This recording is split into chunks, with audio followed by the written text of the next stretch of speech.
Hello everyone, Olga-Show at Ethernet Summit celebrating 40 years anniversary with the best of the best, and we are here at Computer History Museum in Mountain View, California, part of Silicon Valley. And here we are with the best journalist and Juniper Networks. I am Didi. I am responsible for some of the routing and switching portions of Juniper's portfolio, specialized in data center and campus. I'm Wayne Raj. I'm the Washington Bureau Chief and Senior Columnist for eWeek. I'm Olga-Show here in Silicon Valley. Can speak Russian and English. Hi, I'm Michael Gorman. I'm a Senior Journalist at Fairfax Media in New Zealand. And I'm Doug Wills. I'm responsible for Junos, the network operating system for Juniper Networks, and also some of our service provider routing. Okay. Giorgio Baron from Computer World Venezuela.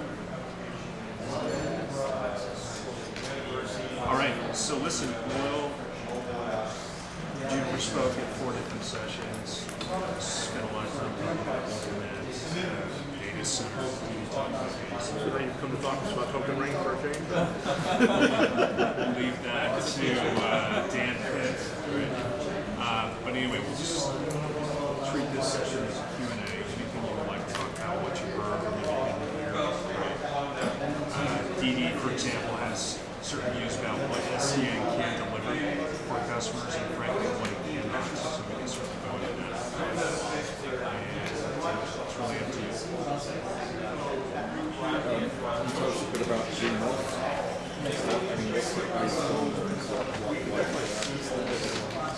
So Junos is the network operating system for Juniper. Right? It's based on one network architecture, one software base, and releases or updated anytime. So one release mechanism. Right? And it works across our routing, switching, and security products. Is it a Linux based? No, it's based on FreeBSD 6, and we're going to 10 next year.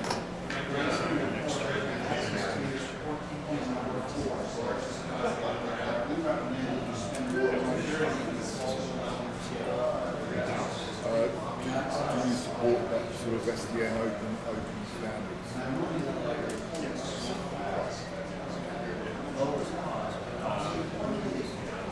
So,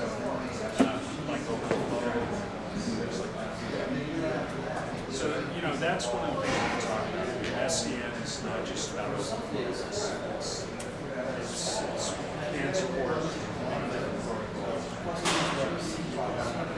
And Juniper works with many web companies and service providers that are interested in SDN from the perspective of additional programmability, right? And the value that creates to make networks easier to set up, make networks easier to manage, right? And I think you heard from some speakers yesterday and today about the OpEx, shaping the operating costs that we're using things like network virtualization. And Juniper works with customers today, OpenFlow, for example, integrated into our UX products. Work across all of our product portfolio by the end of the year. But it's not, SDN is not just the one trick pony. It's not just about it's about 5 or 6 other standards that make things like makes networks easier to configure, set up, run those. I mean, SDN is nice, sexy term everybody's talking about. Networking industry needs a new protocol every 2 or 3 years. 3 years ago, it was Fabric. Fabric was going to solve world hunger. 3 years before that, it was a whole religious argument about Trill versus Fabric versus shortest path bridging. Okay, it happened and it sort of died down. 2 years before that, it was, Ethernet networks and storage networks are going to converge and collapse. And that's when we saw the growth of fiber channel over Ethernet and data center bridging and all the new 5, 6, 7, new protocols, tunneling mechanisms, signaling mechanisms, buzzwords. here's how I like to think about it. What is it? And the problem is it's very simple. So 28 years ago, we defined the concept of a VLAN. And we invented the whole, packet format, whatever. But we'll give it 12 bits of feed. So you would have a maximum of 2 to the power 4,000 VLANs. Great. For the last 25 years, it's worked just fine in this case. Well, 3 or 4 years ago, companies like Amazon, they need more than 4,000 VLANs. In a typical enterprise, most enterprises, 95% of enterprises, 4,000 VLANs is just fine. But it was not for some of the big businesses. Well, the physical in the routers and switches are not supported. Let's just solve it in software.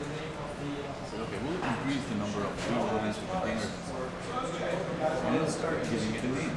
So this is not the physical network, it's the overlay network, it's the virtual network. For the last 2 years, we started calling it SDN. I would argue we've had SDN for the last 20 years. It's called the wireless network. How is it different? It's the same concept. You've got a controller, and it runs wireless traffic rides on top of physical infrastructure in the building like this. What's different? So again, I think we gotta separate the hype from what it will and will not do. And then there's things which I do believe that it will solve, which is the cost and complexity associated with managing it is definitely one of the things that actually can solve. And every networking vendor has done a very bad job in reducing the cost and complexity of managing the network. What are the real numbers? The cost for a customer, the cost of running a network, 70-75% of it is managing. Only about 25% is spent in buying the physical hardware. So, networking vendors got away with it for the last 25 years. So the customer, and I'll give you the actual numbers, just for switching alone, it's $20 billion spent every year. But that's just hardware. The customer spend on switching alone all over the world is $100 billion. So one of the things that you can solve for is reducing the cost in managing. However, there's things which SDN cannot solve. It cannot make packets move faster.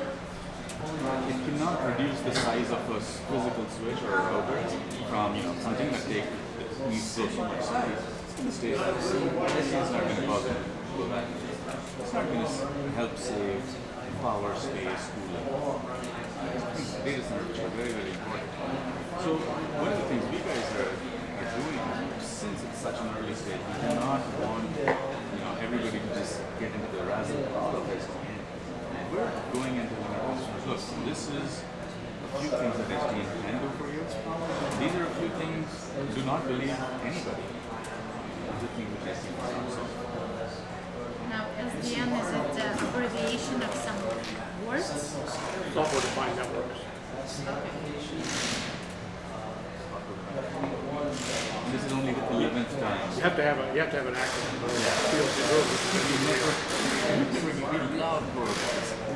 And acronyms.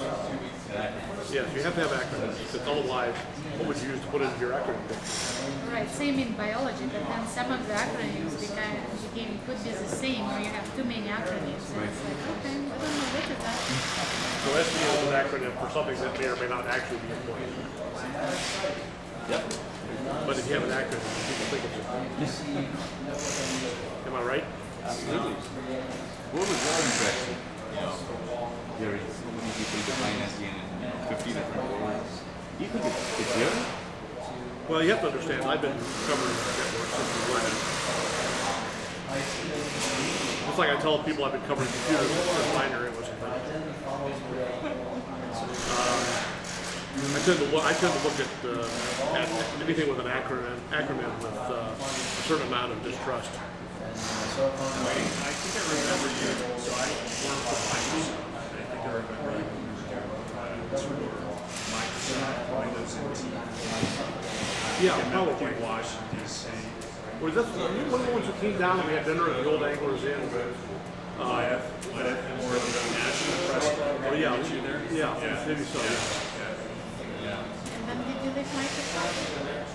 Jeez. I want to say 90. So I know most of the people here like for decades. Right. So then it was like, I probably saw you one of the conferences here representing Dell or their new storage These devices. was now he's with Oh, Juniper Network. Yeah, Juniper, yeah. Networks. Yeah, so probably wasn't here doing Dell. No, 97 I went to, and 97 was at Cisco. Yeah. But I remember you from Microsoft. Yeah. Well, I've been covering Microsoft since Bill was doing Basic Right. on tape. Yeah. Well, Bob Mugley, I don't know if you remember that. Yeah. He's now at Juniper running our software. Oh, okay. But yeah, I've known all these people since the day they started. Yeah. But back in those days, I was at Byte Magazine. Teterboro? Yeah, Peterborough, New Hampshire. I wasn't up there. I wasn't in Washington. I remember that. I remember having to do a product tour in the dead of winter. Yeah. Anyway, are there any other questions we can So in terms of future and Juniper, what your plans? Any innovations? You should wait for announcements, or where do you think you will go? So one way to look at that network futures is to look at what networks are being upgraded, right? And so the mega trends in networking today are around mobile, right? Upgrading networks, mobile infrastructure, support things like smartphones. And the other is large data centers, some people call it cloud. Those two things are driving the most network upgrades today, right? And that certainly figures into Juniper's futures, right? We're developing more sort of mobile infrastructure. If you think about Juniper today, we've been a traditional telecom company, but we also 100 of the top 100 telecoms worldwide, but we're also inside 20 of the top 20 mobile operators worldwide. So we feel we've made that transition, right? Still ways to go. On the data center side, I'll let Dee talk about that. Yeah, so the way the company has evolved, when we started, we basically shocked the world when we came out with our first router, 40 hours. Just showed there was a very elegant way of building routers that sort of basically was Year it was?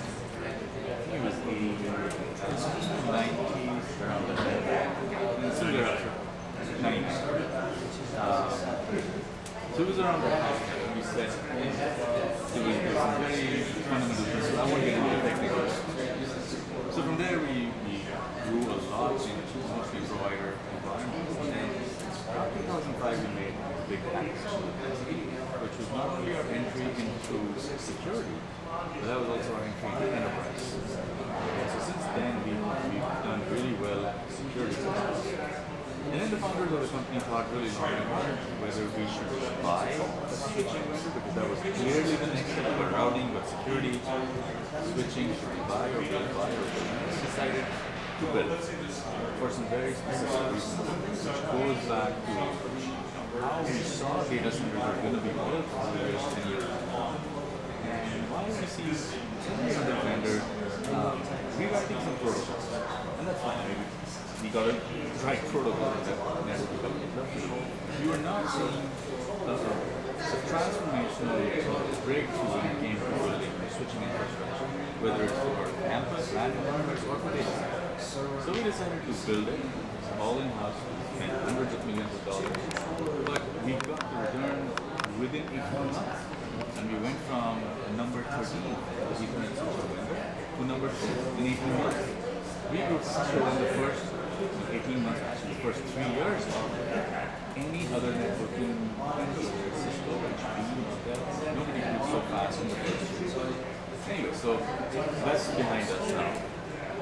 When we talk to, let's say, either a wider environment or a classic enterprise, when we say we build high performance network, we've got the full portfolio. The biggest differentiator, I think the best product we have is the operating system, which is the same operating system across routing, switching, and security. So what that means for our customers, you just need to train your staff on certain kind of syntax. It works across different products. So moving forward, I think Doug is absolutely right. Those are the two mega trends that we're focusing on. It's a good time to be in this business. Our focus is on what we're calling the mobile area and then cloud. And we know these are both multi-billion dollar opportunities. There is a lot of sort of resentment, if you will, from customers. They do not want, monopoly for any particular vendor. They want to have give other vendors a chance. And the customers, media, the industry wants us to do it. So hopefully with the right technology and the right decisions, 3-minute warning. that's sort of where we are. Okay. So what do you think the future of Ethernet is? Faster. Well, everybody knows that. Tell me something really groundbreaking. So one of the things I think Internet was never designed to do is sort of flash. It was not designed to be lost. Ethernet was designed for an printer. And so people talk about this convergence of SAN networks and LAN networks. Well, basically, to me, if I was saying, you cannot drop a single packet. And we're going to see a lot more innovation in that. We're going to sort of make that. Well, that's one of, I would say, many things. One thing is for sure, we'll keep having newer protocols. This is very Yeah, well, What do you think? I don't know. That's why I'm asking you. What do I think? I think 40 years from now, we wouldn't, even if somebody came and told us what it was going to be, we wouldn't have any idea what they were saying. Now, in terms of being Ethernet providers and also in mobile services, how and being one of the 20th best companies, does it help both industry in mobile and Ethernet? How that's kind of helped Juniper? Like your best? protocols or the market.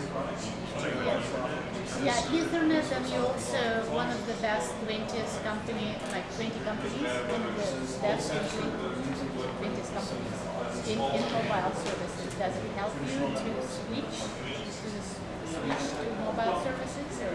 Yeah, so one way to think about this is, the old carrier networks use many different types of infrastructure. Right. And the cost of supporting that different network infrastructure is very expensive, right? From a people perspective, but also from the infrastructure perspective. The idea that you can deliver mobile services and fixed services using an Ethernet infrastructure that's IP-based, meaning it's smart, that's ubiquitous, meaning that there's a lot of value there, that's cheaper than network infrastructure. That is fast, right? That's either being able to not only deliver consumer services, but business services that are robust and fast. There's a benefit. And I think one of the things we heard about is, the value of Ethernet wasn't around the invention of it, it was around the selling of it. The industries that were sort of raised up around it. Certainly networking is our example. I can remember early days at Cisco, and you can go back to Microsoft. How many different types of network infrastructure we had to support? Yes. And today, it's a much cleaner exercise than it was 20 years ago. And so one way to think about Ethernet is Ethernet's really become the network of networks. The network of networks for the data center. It's not a done game, but it's pretty close. The data center will go all Ethernet. Carrier infrastructures will go all Ethernet. And certainly the enterprise today is Pretty much. Other than whatever they have to do outside of the building, in which case there's some sonnet, there's some frame, there's some other thing. It's supposed to go on with it. I mean, the upgrades are certainly easier. That's what we're All right, gang. Thank you very much. Thank you very much. Yes. We do have care. our information in your USBs. Thank you. Contact information. I didn't give the US, oh, you mean the one they're going to give us? Yeah. Okay. All right. Great.